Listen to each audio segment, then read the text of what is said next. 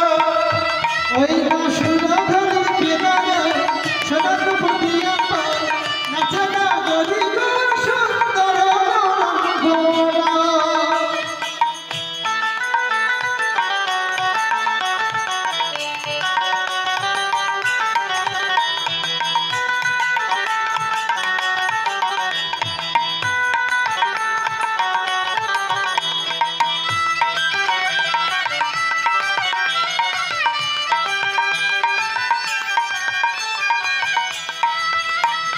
সুন্দর গৌরাঙ্গরায় নাগরি গো সুন্দর গৌরাঙ্গরায়।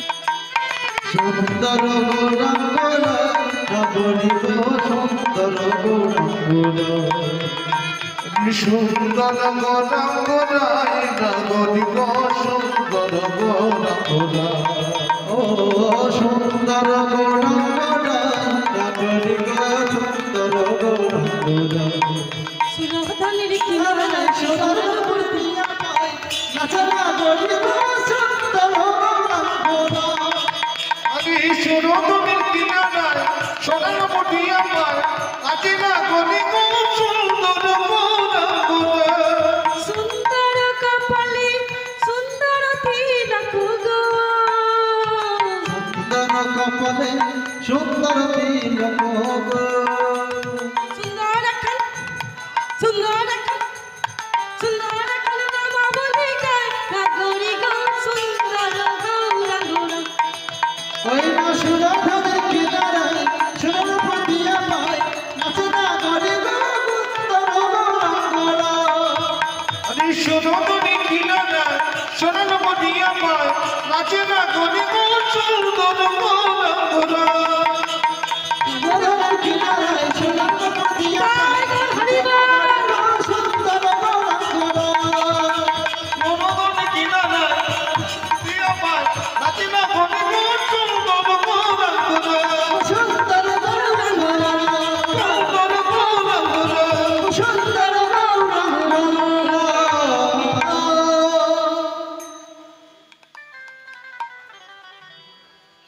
তোমা সুরধনীর গঙ্গার ঘাটে নৃত্য করতে করতে গৌরহরি বলছি, তোমরা এত ভালো নৃত্য করতে পারো, তোমরা এত ভালো কীর্তন করতে পারো। এমন সময় দাদা গো, ও গো দাদা গো। কে কে আমার নাম ধরে ডাকলো? কে?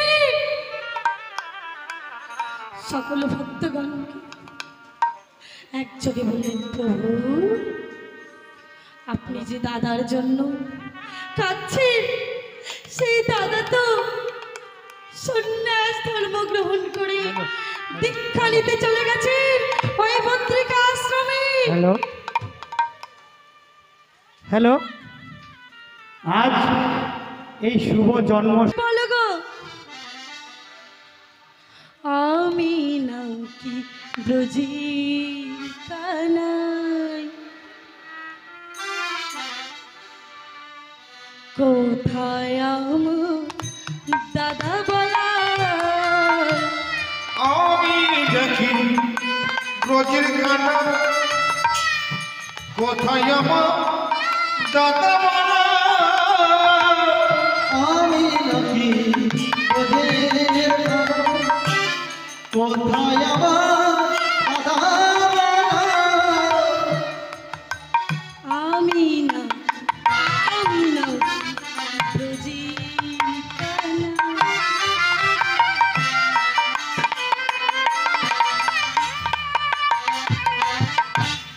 কোথায় আমার দাদা বলা?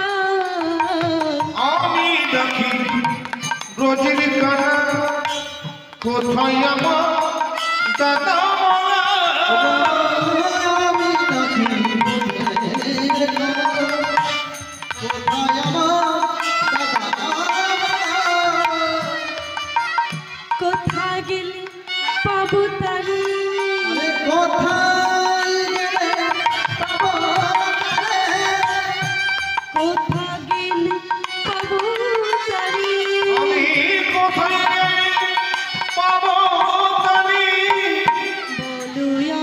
তরা করি। আমি নাকি নদীর কানা, কোথায় আমার দাদা বলা? আমি নাকি তোদের খানা, কোথায় আমার দাদা বলা? আমি নাকি নদীর কানা।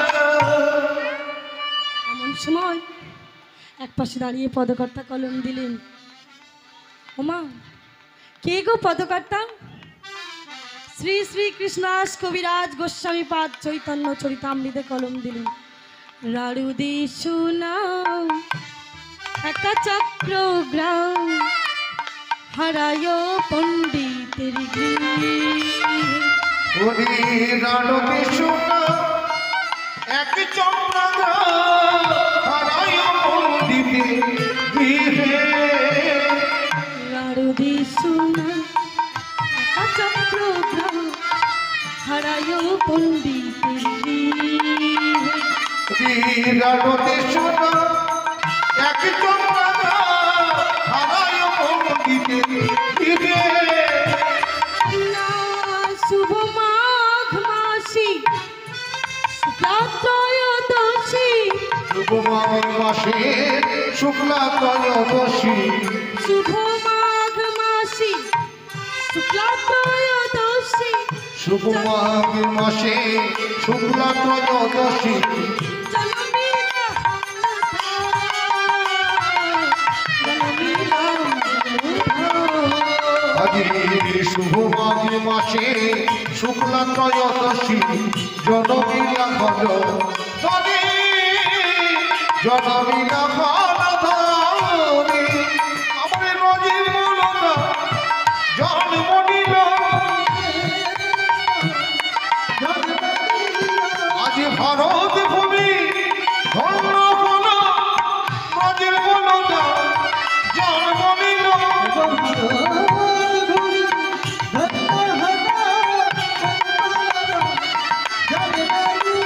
আমার ভারত ভূমি ধন্য হল, ব্রজের বলরা জন্ম নিল। আমার ব্রজের বলরা জন্ম নিল, ভারত ভূমি জন্ম নিল। আমার এই ব্রজের বলরা জন্ম নিল। মাগো, তাহলে এই নিত্যানন্দ কোথায় জন্মগ্রহণ করলেন?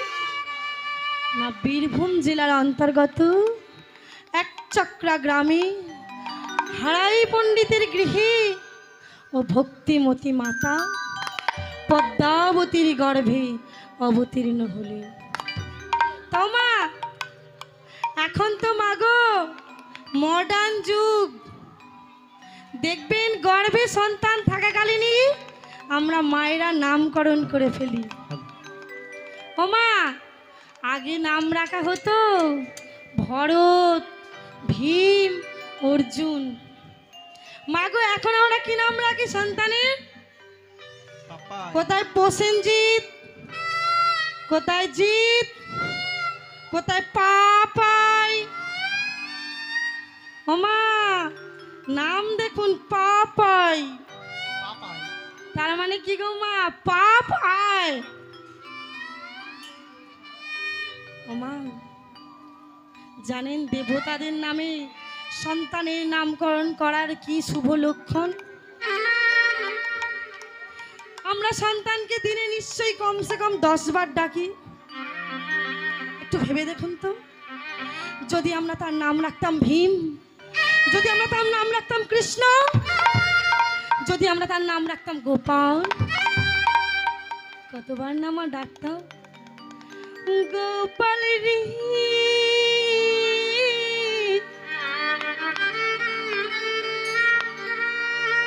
সারাদিন গোপাল সারাদিন। গোপাল রে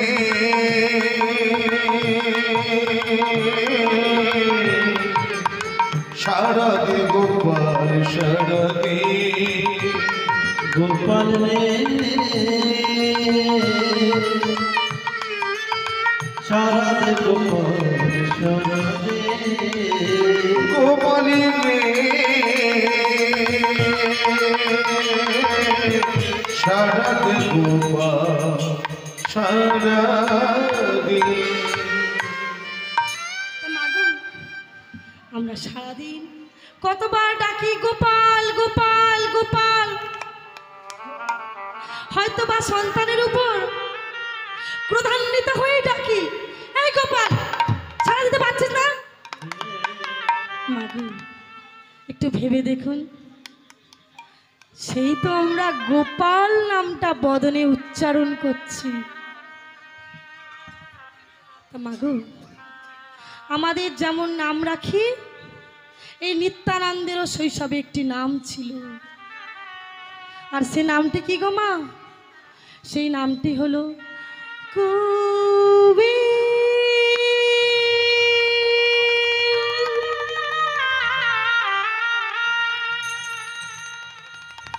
সে যে কবি, সে ঘুমে সে যে কবি, সে ঘুমে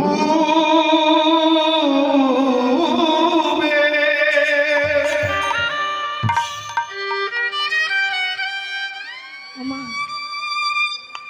এই কুবেরকে গ্রামের সবাই কুবের কুবের বলে ডাকতো। ওমা তার রূপ কেমন ছিল জানেন মা?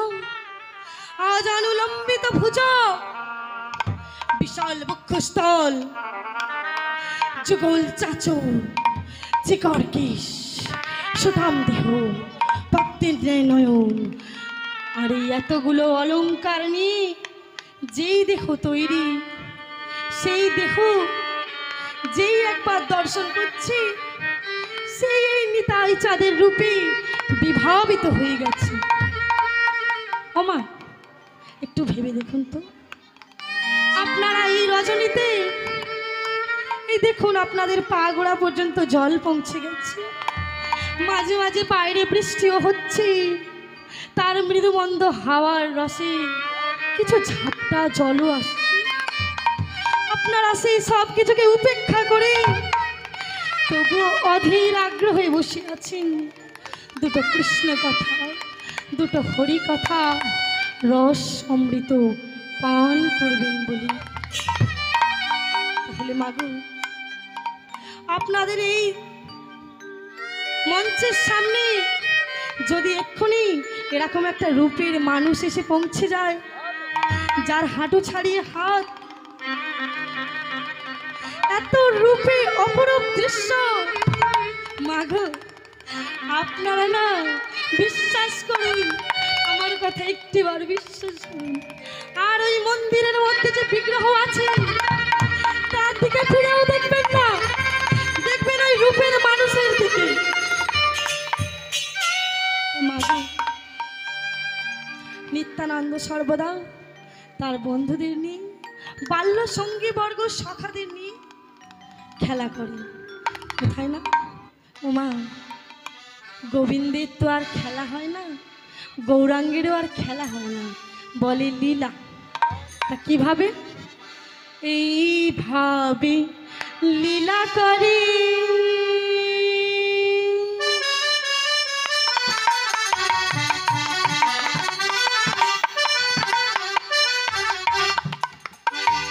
নিত্যানন্দরা।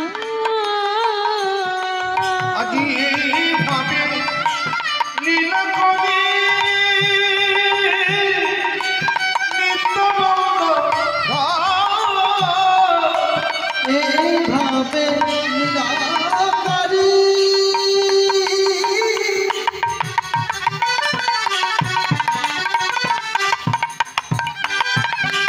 নিত্যানন্দ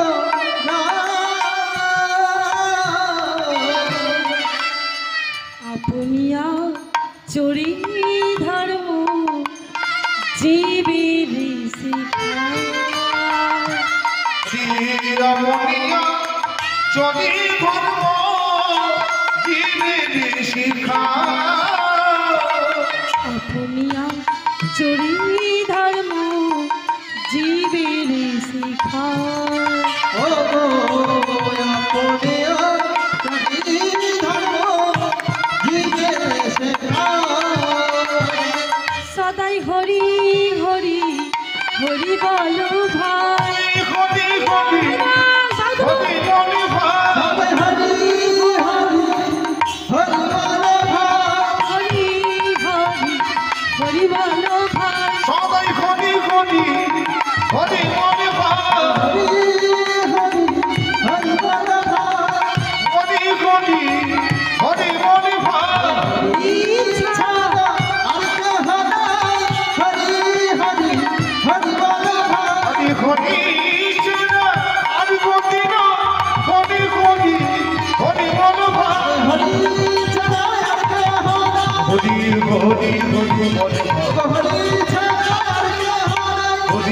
ছড়ায় আর দুধ চলে হরি হরি হরি বল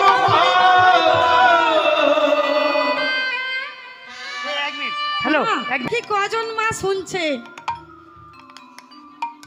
আমার কোথায় ছিলাম?